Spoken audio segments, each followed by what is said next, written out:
কিছু ওষুধ আছে যেগুলো একটা নির্দিষ্ট টেম্পারেচার আছে, ওই টেম্পারেচারটা মেনটেন করতে হয়, জি করি স্যার। নয় ওষুধের কোয়ালিটি নষ্ট হয়ে যায়।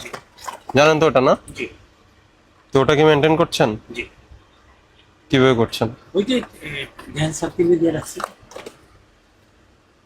বিদেশি ওষুধ আছে? বিদেশি ওষুধ খুব একটা আমাদের কাছে নাই, হ্যাঁ, খুব একটা নাই। খুব একটা নাই মানে একটু আছে।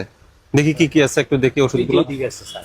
একটু বের করে দেন, না। ওনাকে পাঠান, একটু বের এমনি করে নাই, দেন। এমনি কোনো বিদেশি ওষুধ। আচ্ছা দেখি না, যে কয়েকটা আছে আমি দেখি ওটা ঠিক আছে কিনা দেখি।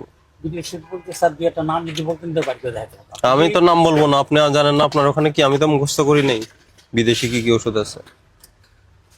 আপনি বলছেন বেশি নাই, একটু আছে, তো একটু আছে, একটু দেখি। দেখাতে তো সমস্যা নেই। তাহলে দেখা যাচ্ছে যে না, ওই দেশে যখন আমরা যোগাযোগ করছি মেল দিয়ে, বলে যে ওটা তাদের ওষুধ না, এটা নকল ওষুধ। লাস ফার্মাতে এরকম একটা ঘটনা ঘটেছে জানেন?